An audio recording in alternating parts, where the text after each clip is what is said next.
Ele era jovem, temente e buscava o Senhor. Mas quando ele se tornou grande, ele virou as costas para Deus e decidiu fazer aquilo que ele queria. A história que nós vamos falar hoje é sobre o rei Uzias. 2 Crônicas, capítulo 26. Crônicas fica após o livro de 1 Crônicas, que fica após o livro de 2 Reis. Abra a tua Bíblia. Vamos. Versículo 1.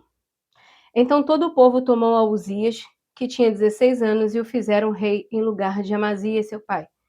Este edificou a Elate e a restituiu a Judá depois que o rei dormiu com seus pais. Tinha Uzias 16 anos quando começou a reinar, e 55 anos reinou em Israel, em Jerusalém. O nome de sua mãe era Jecolia, de Jerusalém. E fez o que era reto aos olhos do Senhor, conforme tudo quanto fizera Amazias, seu pai. Porque deu-se a buscar a Deus nos dias de Zacarias, sábio nas visões de Deus, e nos dias em que buscou ao Senhor, Deus o fez prosperar. Nos dias em que buscou, Deus o fez prosperar. Porque saiu e guerreou contra os filisteus, quebrou o muro de Gate, o muro de Jabné, o muro de Asdod, e edificou cidades em Asdod e entre os filisteus. E Deus o ajudou contra os filisteus e contra os arábios que habitavam em Gurbaal, e contra os meunitas. E os amonitas deram presentes a Uzias, e o seu nome foi espalhado até a entrada do Egito, porque se fortificou altamente. Também Uzias edificou torres em Jerusalém, a porta da esquina, e a porta do vale, e a porta do ângulo, e as fortificou. Também edificou torres no deserto, e cavou muitos poços, porque tinha muito gado, tanto nos vales como nas campinas. Tinha lavradores, vinhateiros, e nos montes e nos campos férteis, porque era amigo da agricultura. Tinha também Uzias um exército de homens na guerra, destros na guerra, que eram preparados para a guerra, que saíam à guerra em tropas, segundo o número da resenha feita por mão de Jeiel, chanceler, e Maazéias, oficial, sobre a direção de Ananias, um dos príncipes do rei. Vamos para o 13. E debaixo das suas ordens havia um exército guerreiro de 307.500 homens, que faziam a guerra com força belicosa para ajudar o rei contra os inimigos. E preparou Uzias para todo o exército escudos, lanças, capacetes, couraças, né? Também fez em Jerusalém máquinas de invenção de engenheiros. Ele foi muito abençoado, ele fez crescer muito. Porém, versículo 16, mas havendo-se já fortificado, exaltou-se o seu coração até se corromper. Aqui que entra. Você vai ver que no início da caminhada, ele começou com 16 anos. E ele tinha antecessores ao trono. Uzias, ele olha para trás e ele vê que a história dos reis ali foi muito complicada. Então, eram pessoas que se levantavam, mas que não tinham o pingo de direção de Deus e por isso faziam tudo errado e dava ruim. E aí você vai ver que é uma sucessão de erros, né? É óbvio que tem alguns que reinam bem, outros reinam mal, mas aí quando chega a vez de Uzias, que tinha todo esse precedente, ele poderia ter feito diferente. E aí o que ele faz? Ele decide buscar o Senhor. Ele sabe que todos os reis que vieram antes dele, que fizeram coisas ruins, foi porque não quiseram ouvir o Senhor. E ele muda e ele pede ajuda ao Senhor. E você vai ver que no capítulo 26 mostra que, olha só, versículo 5. E nos dias em que buscou o Senhor, Deus o fez prosperar. E você vai ver que do 11 ao 15, ele vai falando coisas boas que Deus o fez fazer, porque ele havia pedido ajuda a Deus, pedido direcionamento a Deus, porque ele estava de acordo com aquilo que Deus queria. Só que chega no 16, tem uma frase que começa, mas havendo-se já fortificado, pronto, ele já estava forte. Exaltou-se o seu coração até se corromper. E esse até se corromper significa que não foi do dia para a noite. Sabe? São batalhas e mais batalhas. Você vai vendo que ele vai criando o exército, vai capacitando esse exército, vai colocando mais e mais e mais coisas. E isso vai fazendo com que ele vai perdendo a confiança em Deus e vai começando a achar que a confiança é dele. Por que dele? Pela quantidade de coisas que ele tinha. Você lembra da passagem que tem de Gideão? Que 32 mil pessoas vêm para lutar, e aí Deus falou assim, não, tem muita gente, pode mandar um povo embora. E Deus vai mandando embora até chegar em 300, e é com aqueles 300 que ele dá a vitória. Por quê? Porque Deus queria que a glória fosse dele, e não dos 32 mil. Acontece a mesma coisa aqui.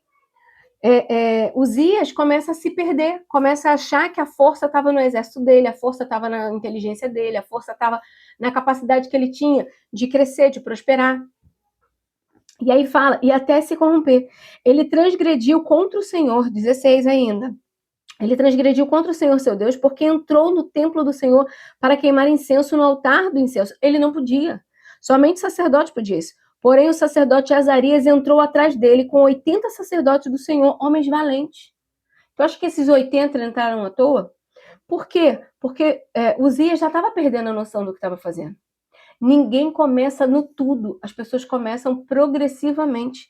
E aí fala, 18, e resistiram ao rei Uzias e lhe disseram, a ti, Uzias, não compete queimar incenso perante o Senhor, mas aos sacerdotes, filhos de Arão, que são consagrados para queimar incenso, sai do santuário, porque transgrediste e não será isto para a honra da tua parte do Senhor Deus.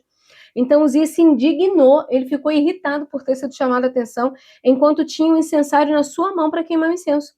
Indignando-se ele, pois, contra os sacerdotes, a lepra lhe saiu pela testa. Perante os sacerdotes na casa do Senhor junto ao altar, então o sumo sacerdote Azarias olhou para ele, como também todos os sacerdotes, e viu que ele estava leproso na sua testa. Por isso, apressuradamente o lançaram fora. Até ele mesmo se deu pressa a sair, visto que o Senhor o ferira.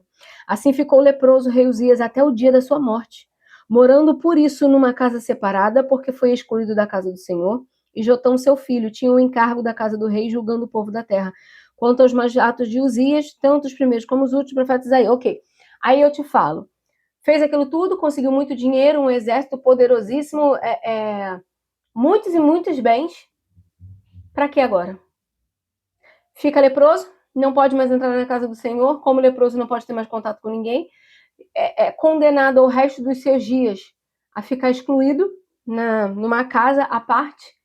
Quem reina é seu filho, ou seja, tudo aquilo que ele almejou, tudo aquilo que ele se ensoberbeceu e começou a achar que ele era o tal, Deus não tirou, deixou lá, só não poderia usar mais nada. Você consegue entender que a glória de Deus ninguém toma? Você consegue entender que não dá para poder pegar as coisas de Deus e achar que vão ficar tudo normal? Não vai. Aqui a gente pega algumas lições rapidamente, mas não queira crescer com a ajuda de Deus e chegar no topo e esquecer quem é você. Por quê? Porque você vai ver, a lepra saiu-lhe na testa, porque foi aonde que estava subindo no coração. Quando a gente fala aqui, ele exaltou-se até se corromper. Não foi o caso de um dia, não foi o caso de uma noite, não foi o caso de uma guerra. Foram tempos, porque a misericórdia do Senhor é muito grande. Mas chega ao ponto que Deus tira a mão. E você vai colher o que você plantou. Uzias, até certo ponto, ele tentou, enquanto ele estava obediente, temente, buscando a presença de Deus, porque ele entendia que ele precisava da ajuda de Deus naquele momento, ele buscava, ele obedecia. Mas no momento que o coração dele se exaltou, ele perdeu as rédeas. Tem coisas que não é para você fazer, ponto e acabou. Você pode ser o rei, mas você não é um sacerdote. E como também tem coisas que o sacerdote pode fazer que o rei não pode. Você é sacerdote, você não é rei, cada um fique na posição em que foi chamado. E ninguém tome o lugar de Deus. Aqui fica muito claro que Uzias quis. E porque quis tanto, ficou sem nada. Porque o maior problema não é não ter o dinheiro, porque o dinheiro não foi tirado dele. Mas ele perdeu a liberdade por tentar crescer aos olhos de Deus. Fica com essa palavra. Se você não conhece essa história e tem alguma curiosidade sobre essa história, se inscreva aqui nos comentários. Se você ainda não conhece o nosso canal, se inscreva no canal, porque toda semana tem uma história bíblica que transforma a sua vida. Que Deus te abençoe. Paz.